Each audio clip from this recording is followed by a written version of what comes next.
Hello दोस्तों, स्वागत है आपका एक बार फिर से आपके अपने YouTube चैनल पर जिसका नाम है लर्निंग विद जीत। आप है मेरे साथ एक्टिव पैसिव वॉइस की सेकंड क्लास में।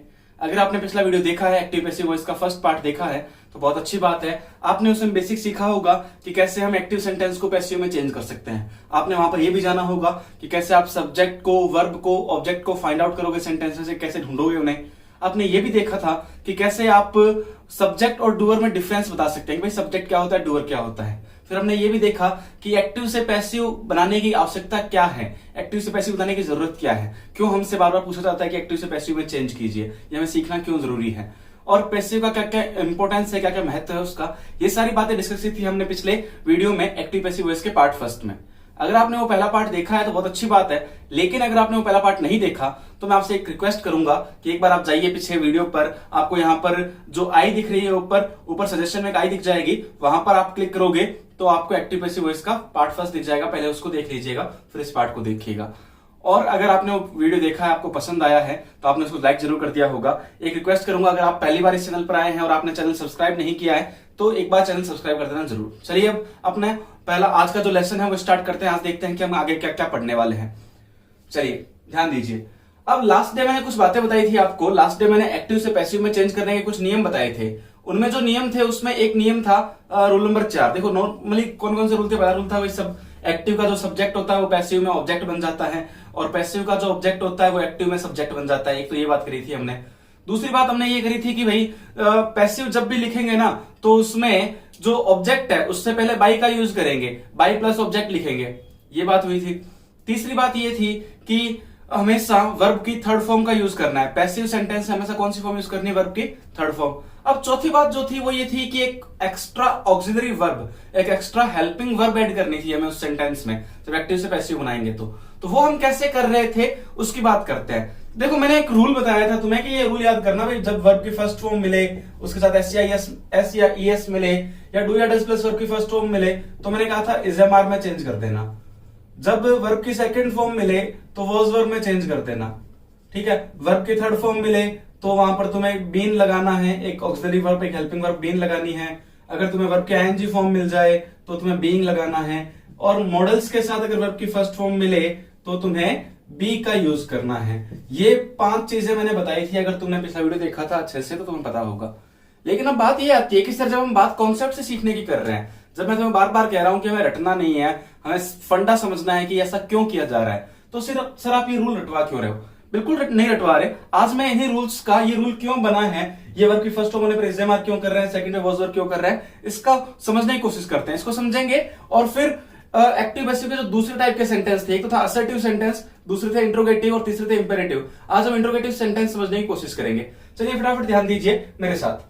अब मैं समझता हूं कि ये क्यों दिया हुआ है। जैसे देखो कुछ एग्जांपल लिखे हैं, उनसे समझने की कोशिश करते हैं। पहला एग्जांपल लिखा है मैंने, children like sweets. Children like sweets. अब यहां पर सब्जेक्ट क्या है, चिल्ड्रन है।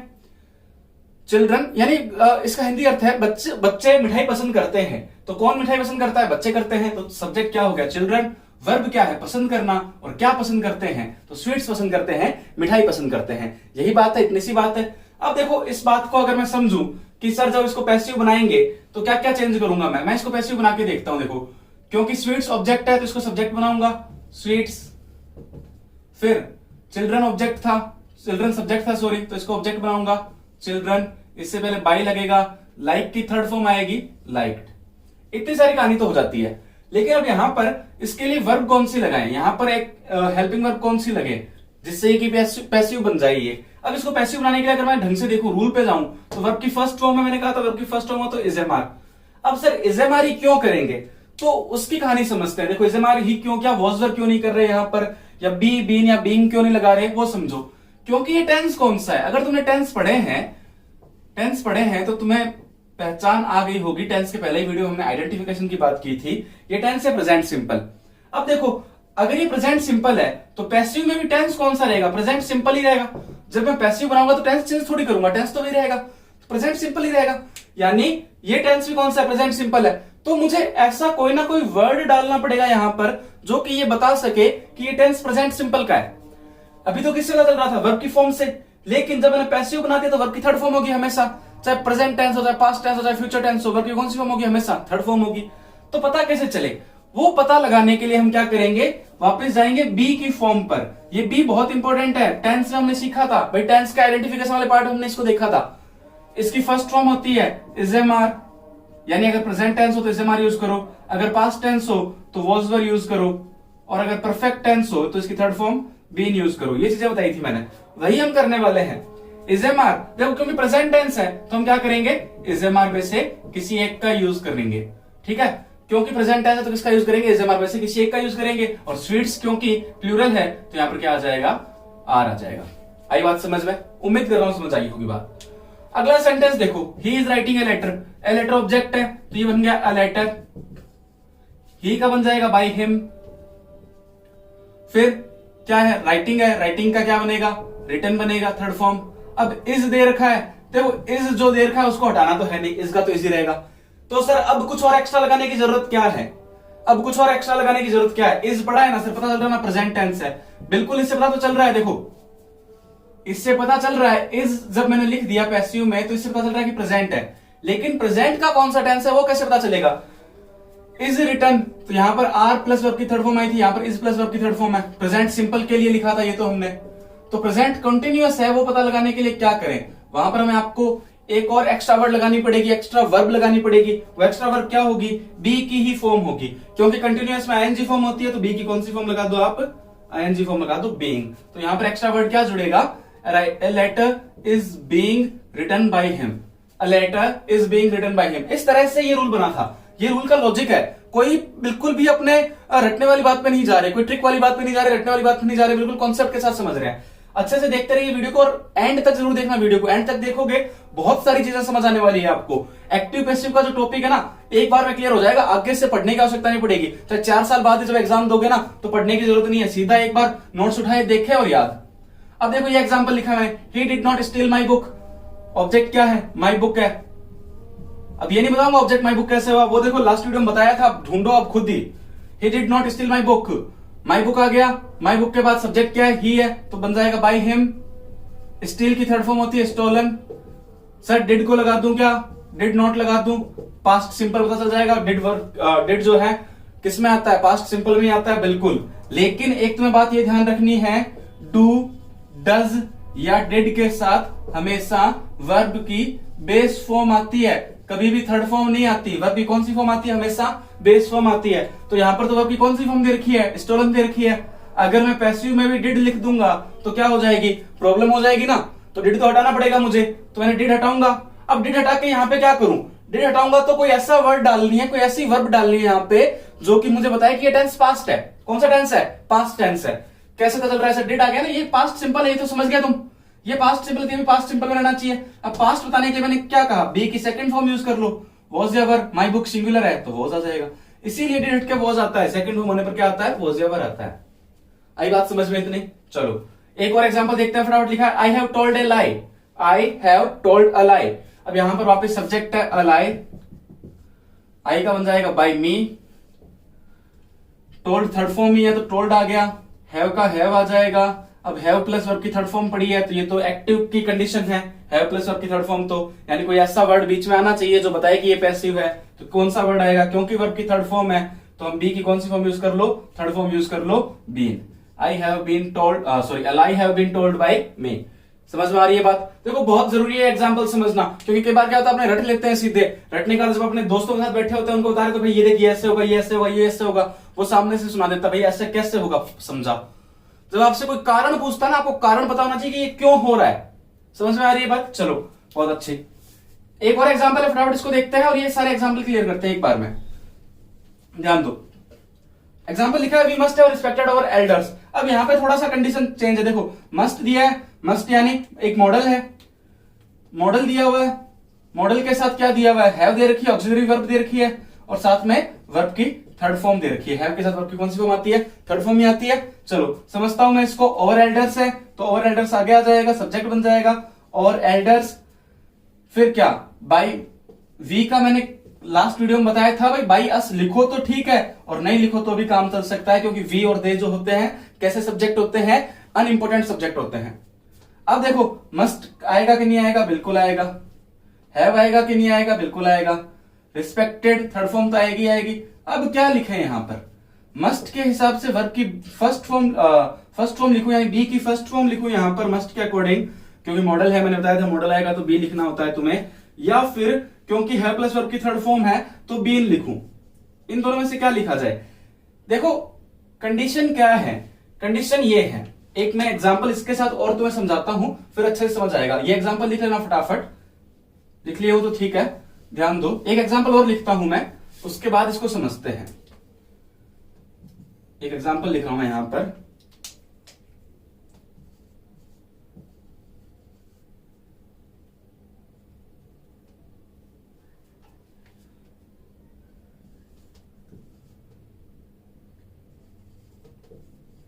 ये एग्जांपल लिखा है मैंने, he may give my book, he may give my book. अब क्योंकि ये था, देखो पहले इसको समझते हैं फिर ये ज्यादा अच्छे से समझ में आएगा। माई बुक दे रखा है तो माई बुक सब्जेक्ट बन गया, ही का बाई हिम बन जाएगा।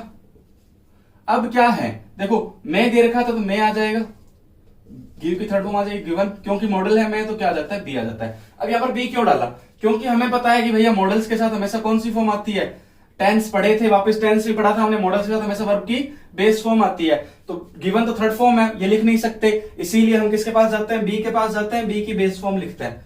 समझ में आ रही है बात? इसीलिए हम क्या लिखते हैं, मेक बी गिवन लिखते हैं। अब यहां पर मैं क्या लिखूं, ये जब एग्जाम्पल है मेरे पास, और एल्डर्स मस्ट, देखो मस्ट हैव और रिस्पेक्टेड लिखा हुआ है, ठीक है, रिस्पेक्टेड है। तो अब मैं यहां पर क्या लिखूं, क्या मस्ट के हिसाब से बी लगाऊं या हैव के हिसाब से बी लगाऊं? ये चीज समझने वाली है। ये चीज समझने वाली कैसे है, अगर मैं मस्ट के साथ बी लगाता हूं, क्या जरूरत है क्या मस्ट के साथ बी लगाने की? तब जरूरत होती जब अगर मस्ट के बाद कोई दूसरी फॉर्म होती, थर्ड फॉर्म आ रही होती। अगर थर्ड फॉर्म या कुछ और फॉर्म आ रही होती तो हम उसको सेटिस्फाई करने के लिए, संतुष्ट करने के लिए वर्ब की बेस फॉर्म लगाते। लेकिन अभी तो मस्ट के बाद सीधी कौन सी आ रही है, वर्ब की बेस फॉर्म ही आ रही है, हैव ही आ रहा है, तो बी लगाने की जरूरत नहीं है हमें। यहां पर क्या लगाएंगे, सीधा मस्ट हैव ही चलेगा। अब फिर हैव प्लस वर्ब की थर्ड फॉर्म के हिसाब से, क्योंकि हैव प्लस वर्ब की थर्ड फॉर्म आ रखी है, तो इसको सेटिस्फाई करने के लिए ये पैसिव में दिखे, इसलिए हम यहां पर क्या लगाते हैं, बीन लगाते हैं। तो इस तरह के एग्जांपल ज्यादा अच्छे से ध्यान रखोगे। We must have respected our elders, तो हमने यहां पर क्या कर दिया, और elders must have been respected by us. क्योंकि हम क्या करते हैं, बेसिकली ये रूल रट लेते हैं। जब ये रूल रटते हैं तो हमारे सामने जब ऐसा एग्जाम्पल आता है ना, तो हम कंफ्यूज होते हैं, भैया क्या करूं, मस्ट के हिसाब से बी लगाऊं कि हैव के हिसाब से बीन लगाऊं। क्लियर है? उम्मीद कर रहा हूं इतना समझ आएगा। फटाफट लिख लो, कुछ और एग्जाम्पल देखते हैं आगे। चलिए वो सेंटेंस अगर आपने अच्छे से समझ लिए थे तो कुछ और एग्जांपल लिखे मैंने आपके सामने, अब उसे थोड़ा आगे चलते हैं। उम्मीद कर रहा हूं वो रूल आपको समझ आया होगा कि कैसे हम इज आर एम या बीइंग या बीन या बी का यूज करेंगे, किन किन सेंटेंस में किस प्रकार उनका यूज करना है। ये कुछ और एग्जांपल है, उसके बाद 2-3 एग्जांपल और होंगे, फिर हम एंटर करेंगे इंट्रोगेटिव सेंटेंस में। बने रहिए मेरे साथ वीडियो के लास्ट तक। लिखा है example, I am to write a book. अब इस तरह के एग्जाम्पल जो होते हैं उनमें थोड़ी सी प्रॉब्लम आती है। देखो क्या है, आई एम टू, अब ये क्या है, किसको रिप्रेजेंट करता है, बी प्लस इन्फिनेटिव। इन्फिनेटिव क्या होता है तुम्हें पता होना चाहिए, टू प्लस वर्ब की फर्स्ट फॉर्म, ठीक है। बी प्लस इन्फिनेटिव जब आ जाता है ना, यानी be plus to plus verb की फर्स्ट फॉर्म जब आती है पैसिव एक्टिव सेंटेंस में, तो जब हम इनको पैसिव बनाते हैं तो इसको चेंज नहीं करते, इसको चेंज नहीं करेंगे, चेंज करेंगे इसको। टू प्लस वर्ब की जो फर्स्ट फॉर्म थी उसको जब हम चेंज करेंगे तो हम बना देंगे to plus B plus verb की थर्ड फॉर्म। इस तरह से चेंज किया जाएगा इसको, ध्यान रखोगे। ये जो आता है ना am to, is to, are to या वॉज टू, ये क्या बताते हैं, ये फ्यूचर को बताते हैं। I am to write a book का मतलब क्या है, मैं बुक लिखने वाला हूं, यानी मैंने लिखी नहीं है, मैं बुक लिखूंगा। I am to write a book यानी मैं बुक लिखूंगा या मैं बुक लिखने वाला हूं, इस तरह का अर्थ निकलता है इसका।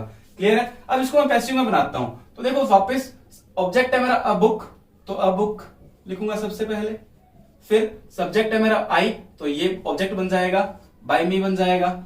अब क्या है, एम, देखो एम आई के हिसाब से एम था, अब अ बुक के हिसाब से एम थोड़ी रहेगा, अ बुक के हिसाब से क्या हो जाएगा, इज हो जाएगा। ये तुम्हें थोड़ी सी ध्यान रखना है। अ बुक आया तो इज हो गया, अ बुक इज, फिर टू, और यहां मैंने क्या बताया, to plus B plus, to के बाद भी लग जाएगा, प्लस वर्ब की थर्ड फॉर्म रिटर्न आ जाएगा, to be return. A book is to be return by me, ये इस तरह से सेंटेंस रहेगा, ठीक है। ये M2 अलग है, ये वर्ब की फर्स्ट फॉर्म है, तो आपको क्या करना है, बी लगाना, रिटर्न। बी क्यों लगाया, क्योंकि टू के बाद सीधे वर्ब की फर्स्ट फॉर्म ही आती है, वर्ब की बेस फॉर्म आती है हमेशा, तो आपको क्या करना पड़ेगा, रिटर्न अगर लिखना है तो टू के बाद बी लगाना पड़ेगा, बी की बेस फॉर्म ही होते हैं बी। क्लियर है? अगला है my wife was two by a necklace. अब वापस देखो वही कंडीशन दिख रही है, दो एग्जाम्पल लिख दिए ताकि एक बार क्या हो, फंडा समझ में आ जाए। एक एग्जाम्पल से क्या होता है, अक्सर कंफ्यूजन रह जाती है। वापस देखो अ नेकलेस लिखा हुआ है, तो अ नेकलेस लिखा मैंने यहां पर, अ नेकलेस, वॉज का वॉज ही आएगा क्योंकि वाइफ भी सिंगुलर था और नेकलेस भी क्या सिंगुलर है, वॉज टू आ जाएगा। अब यहाँ पर टू के बाद क्या लगाना है, बी लगाना है। बाई की कौन सी फॉर्म लगानी है, थर्ड फॉर्म लगानी होती है, bought. Necklace was to be bought by my wife का माई वाइफ ही रहेगा। समझे बात को कैसे बना? चलो ये दोनों सेंटेंस एक साथ थे, अगर समझ आए तो अच्छी बात है। तीसरा चौथा सेंटेंस फिर से एक साथ है, लिखा है there is time to study. अब यहाँ पे देखो there is time to study. अब तुम इसमें एक बात बताओ मुझे, इसमें सब्जेक्ट क्या है? क्या इसमें कोई सब्जेक्ट दिख रहा है क्या? देखो इसमें सब्जेक्ट वैसे नहीं है, देयर का यूज ही किया गया सब्जेक्ट के रूप में। इस तरह के सब्जेक्ट को कहते हैं इंट्रोडक्टरी सब्जेक्ट। कैसा कहते हैं? Introductory subject. जब सेंटेंस में कोई सब्जेक्ट ना हो या आपको कोई सब्जेक्ट का यूज नहीं करना हो तो आप देयर या इट का यूज करते हैं। It is time to study भी बोल सकते हो आप, it is nothing, there is nothing यहाँ पे हो सकता है, इट का यूज यहाँ पे तो नहीं हो सकता, पहले सेंटेंस में हो सकता है। It is time to study भी बोला जा सकता है, ठीक है। तो ये इंट्रोडक्टरी सब्जेक्ट है। अब इसका तो ऑब्जेक्ट बनेगा नहीं, इस सब्जेक्ट का तो ऑब्जेक्ट बनेगा नहीं भाई। ऑब्जेक्ट उन्हीं सब्जेक्ट का बनेगा जो डूअर हो, है ना। डूअर होता है, ये डूअर नहीं है। डूअर और सब्जेक्ट क्या है वो पिछली वीडियो में बताया था, जाकर देखना अगर नहीं देखा है तो। लिखा there is time to study, तो देयर का देयर रहेगा। अब इसकी स्ट्रक्चर इस तरह से रहेगी, there is time to be studied, ये इस तरह से रहेगा। यानी सिर्फ इतने से पोर्शन में चेंज करना है। टू प्लस वर्ब की फर्स्ट फॉर्म दे रखा होगा आपको, वापस आपको क्या करना है, to plus B plus verb की फर्स्ट फॉर्म करना है। क्लियर है? यही करना है, यहां पर भी यही करना है। देयर इज नथिंग का देयर इज नथिंग ही आएगा, there is nothing to be से का सेट हो जाएगा। क्लियर? फिर it is time to learn computer. अब इसमें क्या करें, ये थोड़ा सा अलग आ गया। देखो अब यहां पर क्या है, it is time to learn होता अगर, तब तो हम यही करते, लेकिन इसने अब ऑब्जेक्ट दे रखा है। अब इसने क्या दे रखा है, क्या सीखने का टाइम है, कंप्यूटर सीखने का टाइम है। यहां पे ऑब्जेक्ट नहीं था, इन दोनों सेंटेंस में क्या था, कोई ऑब्जेक्ट नहीं था। ये समझ सकते हो, टू स्टडी और इसमें कोई भी ऑब्जेक्ट नहीं था। तो मैं यहां पर जब इसको चेंज करूंगा तो मैं इसको चेंज करूंगा इस तरह से, इट इज टाइम, कंप्यूटर को आगे लेके आया जाएगा, ठीक है। इट इज टाइम, ये तो यही रहेगा। ये क्या है, वापस इंट्रोडक्टरी सब्जेक्ट है। इट इज टाइम फॉर आएगा और अब जो आपको ऑब्जेक्ट है वो ऑब्जेक्ट लिखना है, for computer to plus B plus verb की third form. It is time for computer to be learn. अब ये देख लेना यहां पे क्या दे रखा है, स्ट्रक्चर किस तरह की, स्ट्रक्चर इस तरह की। इट इज टाइम दे रखा है, प्लस आपको टू प्लस वर्ब की फर्स्ट फॉर्म दे रखी है, प्लस कोई ऑब्जेक्ट दे रखा होगा, ठीक है। तो जब आप इसको चेंज करोगे ना तो आप इसको चेंज करोगे इस तरह से, किस तरह से, वापस ध्यान दो। इट इज टाइम का इट इज टाइम ही आएगा, ये स्ट्रक्चर लिखना अलग से भले। इट इज टाइम प्लस फिर फोर प्लस ऑब्जेक्ट आ जाएगा, plus to plus B plus. अब देखो बहुत सारे स्ट्रक्चर्स हैं, मैं इनको अलग अलग लिखवा नहीं रहा, तुम्हें यहीं पर समझने की जरूरत है। अलग अलग स्ट्रक्चर्स देखने की जरूरत नहीं है, ठीक है। बुक्स में लिखी हुई है बहुत सारी, अगर वहीं पे पढ़नी है तो वो स्ट्रक्चर ही पढ़नी है तो बुक से पढ़ लो बोली सीधा। लेकिन ये समझने की जरूरत है कि ऐसा क्यों हो रहा है। ये इंट्रोडक्टरी सब्जेक्ट है, इसका ऑब्जेक्ट बन नहीं सकता तो ये आगे रहेगा, ठीक है।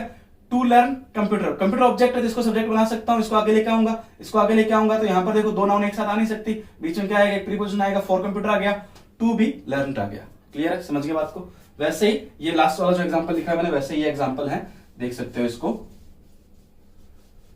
क्या है, it is time to do our work. तो वापस देखो इट इज टाइम आएगा, फॉर प्लस ऑब्जेक्ट लगाना है तो फॉर अवर वर्क आएगा, for our work. To do की जगह क्या आ जाएगा, टू बी डन आ जाएगा। क्लियर है, समझ में आई इतनी सी बात। फटाफट लिख लो अगर नहीं लिखा है तो। उसके बाद हम कुछ और एग्जांपल देखते हैं, फिर एंटर करते हैं इंट्रोगेटिव सेंटेंस में। फास्ट लिखो ये। चलिए अगर आपने वो एग्जांपल समझ लिए अच्छे से तो कुछ और एग्जांपल लिखे हैं मैंने, उनको समझने की कोशिश करते हैं। और इन एग्जांपल्स के बाद हम डेफिनेटली एंटर करेंगे इंट्रोगेटिव सेंटेंसेस के अंदर। काफी लेट हो रही है, इंट्रोगेटिव सेंटेंस में भाग के दौड़ना है सर, फटाफट चलो खत्म करो सर टॉपिक एक बार में, है ना। एक बार में खत्म नहीं कर सकते। क्या होता है कि कुछ एग्जांपल रह जाते हैं, फिर वो एग्जांपल, मान लो तुमने 50 एग्जांपल कर लिए, एक एग्जांपल नहीं किया, वही एग्जांपल एग्जाम में मिल गया, है ना। तो वो सारे एग्जांपल आपको डिस्कस करने जरूरी हो जाते हैं जितने इंपॉर्टेंट है। ध्यान दो, कुछ एग्जांपल लिखे मैंने। पहला एग्जांपल लिखा है, she has been playing games for 2 hours। वह गेम्स खेल रही है 2 घंटे से। They had been reading English since 4 PM। वो 4 बजे से इंग्लिश पढ़ रहे थे। We shall have been learning music for 6 days। हम 6 दिन से म्यूजिक सीख रहे होंगे। He will be singing a song at this time tomorrow. वह कल इस समय गाना गा रहा होगा। ये 4 सेंटेंस लिखे हैं। अब इन चारों सेंटेंस अगर पैसिव बनाने की कोशिश करूं तो मुझे ये देखना होगा क्या इनमें ऑब्जेक्ट है। क्या ऑब्जेक्ट है, बिल्कुल। यहां पर ऑब्जेक्ट है गेम्स, यहां पर ऑब्जेक्ट है इंग्लिश, यहां पर है म्यूजिक, यहां पर है अ सॉन्ग। तो क्या कर सकते हैं, गेम्स को आगे लेके जाऊं, गेम्स हैज बीन, अब क्या करें, गेम्स हैज बीन आ गया। अब प्लेइंग की थर्ड फॉर्म कर दूं, प्लेड, ठीक है, बाय हर फॉर 2 आवर्स, ये कर दें। इसमें भी इसी तरह का कुछ, इसमें भी इसी तरह का कुछ। अगर कर देते हो आप तो ये क्या हो जाएगा, गलत हो जाएगा। क्यों गलत हो जाएगा, क्योंकि इस तरह के सेंटेंस का कोई पैसिव नहीं बनेगा। इन तरह के सेंटेंस का कोई पैसिव बन नहीं सकता। क्यों नहीं बन सकता, देखो अगर मैं वापस तुम्हें समझाऊं या बात करूं, अगर मैं वापस समझने की, तो अगर मैं इसको पैसिव बनाता हूं तो मैं गेम्स को आगे लेके आ गया, गेम्स के हिसाब से यहां पर हैव आ जाएगा। गेम्स हैव था तो बीन तो दिया हुआ ही है इसने, ठीक है। प्लेइंग की थर्ड फॉर्म लिखूंगा प्लेड। तो अब मैं यहां पर क्या कर लिखूं, अब मैं यहां पर क्या लिख सकता हूं, क्योंकि थर्ड फॉर्म है इसलिए बीन लगाऊं क्या, बीन तो दिया हुआ है पहले से, तो बीन तो नहीं लगा सकता। क्योंकि आईएनजी फॉर्म है तो बीइंग लगाऊं क्या।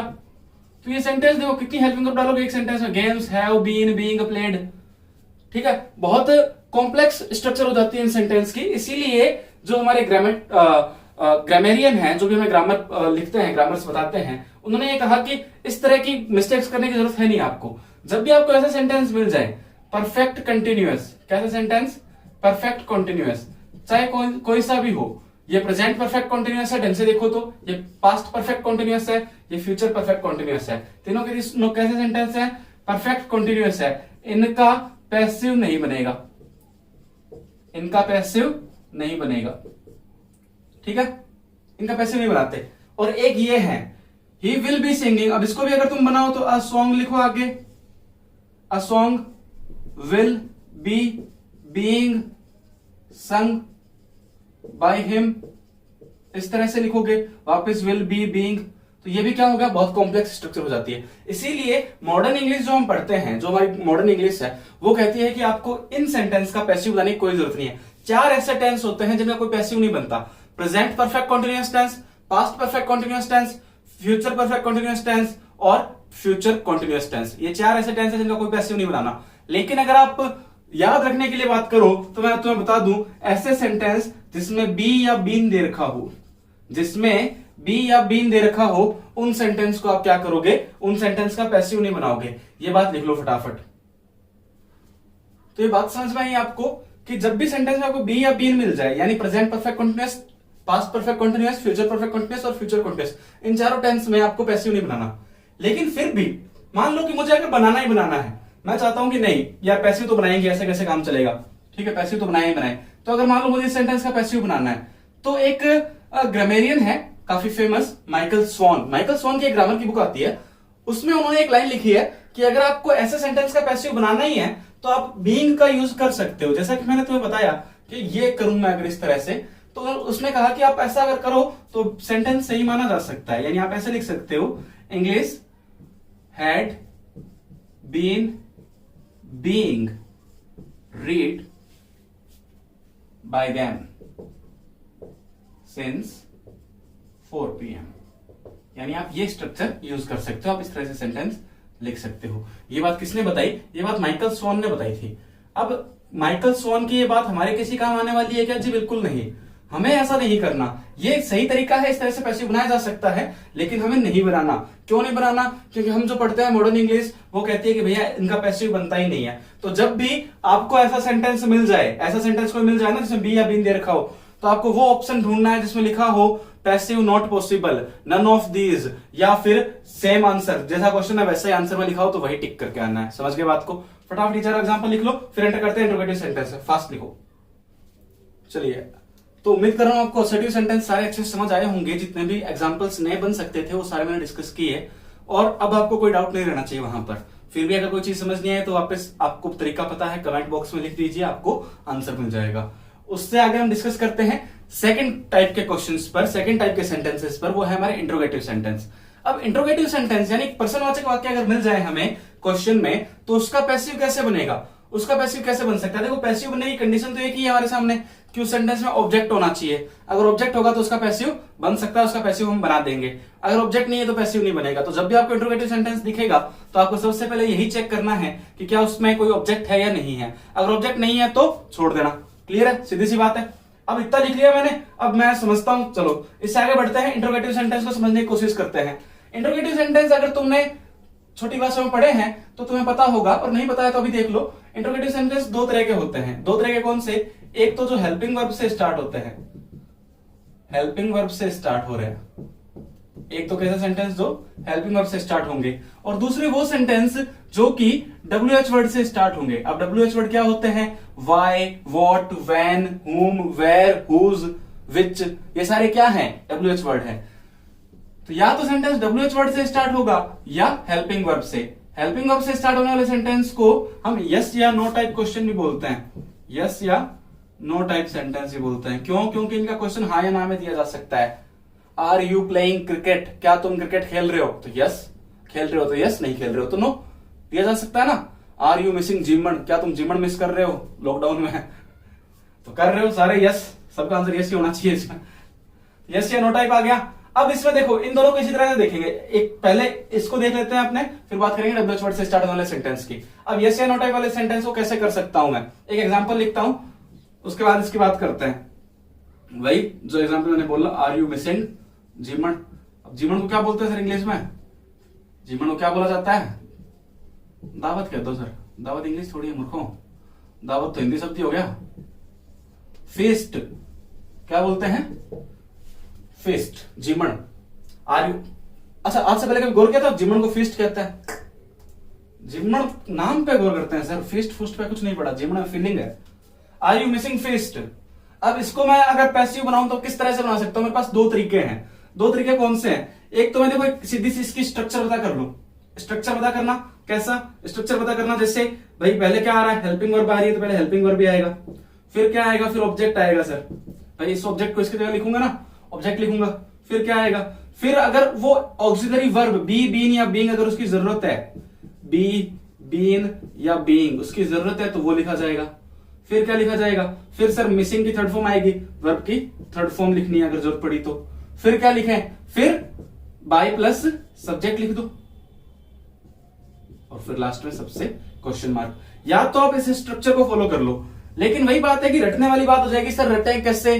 वापस है ना, आपने दिया कॉन्सेप्ट, तो समझने के लिए अब और तरीका दूसरा क्या हो सकता है? दूसरा तरीका इसका हो सकता है, पहले इस इंट्रोगेटिव सेंटेंस को, ये चीजें लिख लेना, पहले इंट्रोगेटिव सेंटेंस को असर्टिव सेंटेंस बनाओ। असर्टिव सेंटेंस बनाओ, यानी साधारण वाक्य बनाना है पहले इसको, इंट्रोगेटिव को। क्लियर है? उसके बाद क्या करना है? उसके बाद उस असर्टिव को, इस असर्टिव को किसमें चेंज करना है? पैसिव में, क्योंकि असर्टिव तो हमने सीख लिया अभी। असर्टिव हमने सीखा है ना, पैसिव में चेंज करना है, तो कोई नई बात नहीं होनी चाहिए उसमें। तो असर्टिव को किसमें चेंज करना है? पैसिव में। और फिर इस पैसिव को वापस किसमें चेंज कर देना है? पैसिव को एक्टिव में चेंज कर दूं? क्यों, इतना गलत थोड़ी हूं। पैसिव को किसमें चेंज करना है? इंट्रोगेटिव में चेंज करना है। समझ गए ये बात? तो ये दो तरीके हो सकते हैं मेरे पास इंट्रोगेटिव सेंटेंस को चेंज करने के। दोनों तरीकों को अप्लाई करके देखता हूं। ये लिख लो फटाफट, फिर मैं इसको मिटा के कुछ आगे बताता हूं तुम्हें। चलो देखते हैं। ये मिटा देता हूं मैं। पहले मैं ये तरीका लगाता हूं। इस तरीके से अगर मैं इसको बनाऊं तो कैसे बन सकता है? देखो इस सेंटेंस को अगर मैं इस तरीके से चेंज कर रहा हूं, सबसे पहले हेल्पिंग वर्ब। अब हेल्पिंग वर्ब आर लिख देता हूं मैं एक बार, तो हो सकता है मुझे इसको चेंज करना पड़ सकता है, क्योंकि यू था तो यू के हिसाब से क्या आया था? आर आया था, प्लूरल आया था। फीस्ट, जिमन सिंगुलर है, ठीक है, एक ही जिमन की बात हुई, 4-5 जिमन की बात नहीं हो रही, एक ही जिमन की बात हो रही है, तो क्या आएगा? सिंगुलर है तो इज आएगा, इज फीस्ट। फिर क्या? देखो क्योंकि आईएनजी फॉर्म है तो बीइंग लगाओ ना, बिल्कुल लगाओ सर। बीइंग प्लस वर्ब की थर्ड फॉर्म क्या आएगा? Missed, by plus you, is fest being missed by you. ये तो सीधा सा तरीका, तुम्हारी मर्जी है भैया, दोनों में से तुम्हारी मर्जी है, तुम कौन सा तरीका याद करो। अगर तुम्हें रटने की पावर ज्यादा है तो ये याद कर लो, तुम कहते हो नहीं सर समझेंगे, समझ के अच्छे से याद करेंगे, तो ये तरीका याद कर लो, ठीक है। पेपर में तुम्हें क्वेश्चन देखते आंसर तो मिलना चाहिए यही आंसर है इसका, चाहे कैसे भी निकालो। एक तो ये तरीका। अब दूसरा अगर मैं इस तरीके से बनाऊं तो पहला इंट्रोगेटिव था आर यू मिसिंग फीस्ट, इसको मैं क्या बना लू? असर्टिव बना लू। असर्टिव में सब्जेक्ट पहले आता है, हेल्पिंग वर्ब बाद में, बस इतना ही चेंज करना है, हेल्पिंग वर्ब को सब्जेक्ट के बाद लिखना है। You are missing feast. पहला तरीका मैंने ये कर दिया, पहला स्टेप। फिर दूसरा स्टेप में क्या करूं? दूसरे स्टेप में मैं क्या करूंगा? इसको पैसिव में चेंज करूंगा। यू आर मिसिंग फीस्ट, तो फीस्ट पहले आ जाएगा। फीस्ट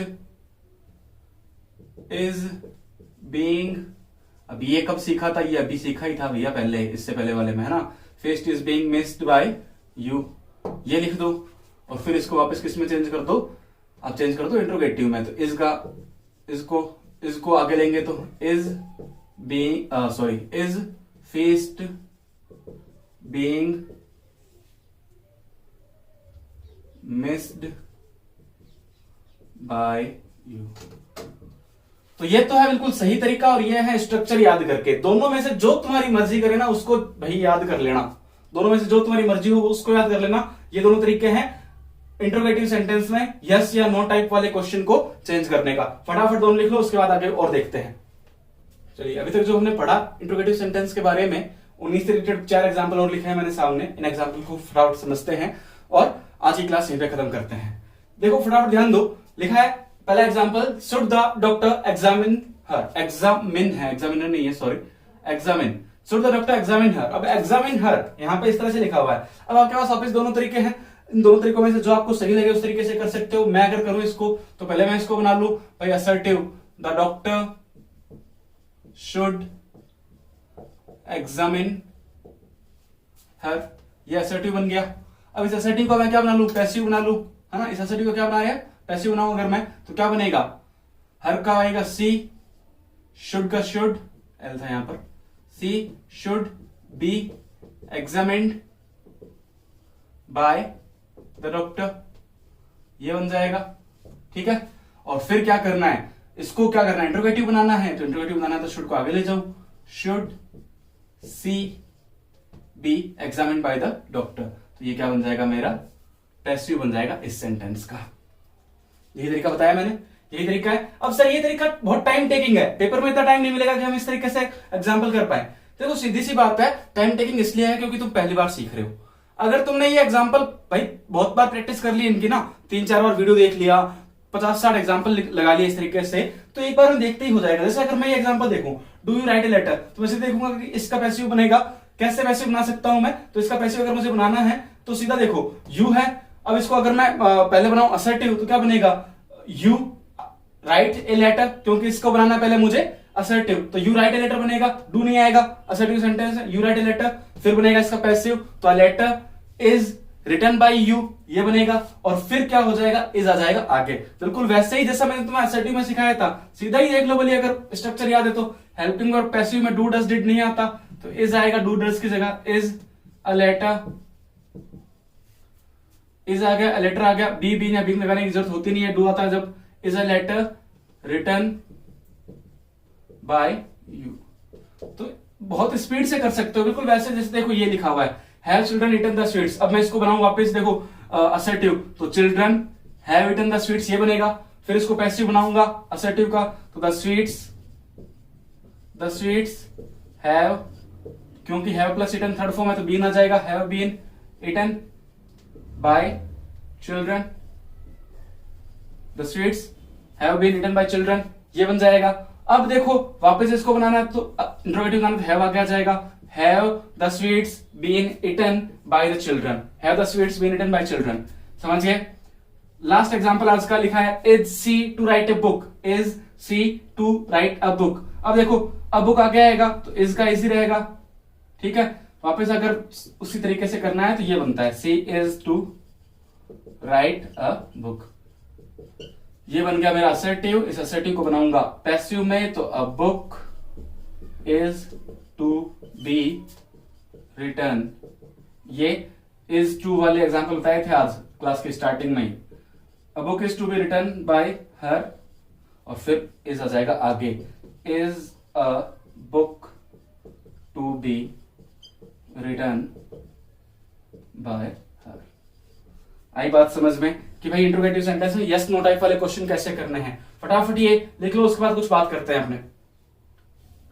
तो ये एग्जांपल आपने लिख लिया तो बहुत अच्छी बात है, और अब मैं उम्मीद कर रहा हूं आपको ये वीडियो अच्छे से समझ आया होगा। अगर आपको वीडियो अच्छा लगा है तो वीडियो को जाते हुए लाइक कर देना, अपने दोस्तों के साथ शेयर कर देना। और एक बात और, अब इसमें जो पार्ट बचा है इंट्रोगेटिव सेंटेंस का, WH वर्ड बचे हैं और एक बचा है इंपेरेटिव सेंटेंस, वो अपने अगले वीडियो में डिस्कस कर लेंगे। उसके साथ ही कुछ एग्जांपल और डिस्कस करेंगे। कोशिश करेंगे कि ये पूरा एक वीडियो में डिस्कस कर लें। अगर नहीं हो पाया तो एक और वीडियो, यानी एक या दो और वीडियो आपको एक्टिव पैसिव वॉइस के और मिलेंगे। थोड़ा इस प्लेलिस्ट को, इस चैनल को शेयर कर दीजिए अपने दोस्तों के साथ, ताकि उनको भी फायदा मिल पाए। एक देखो मेहनत कितनी कर रहे हो, तुम भी कितनी मेहनत कर रहे हो, मैं भी कितनी मेहनत कर रहा हूं, लेकिन फिर तुम सब्सक्राइबर देख सकते हो कितने कम है। तो अगर तुम वीडियो देख रहे हो तो सब्सक्राइब जरूर कर दिया करो, ताकि तुम्हें थोड़ा इससे आने वाली वीडियो टाइम पे मिलते रहे और मुझे भी एक मोटिवेशन मिलती रहे कि हाँ तुम लोग मेरे वीडियो को देख रहे हो, ठीक है, जिससे मैं और अच्छी अच्छी वीडियो बना सकूं। Thank you.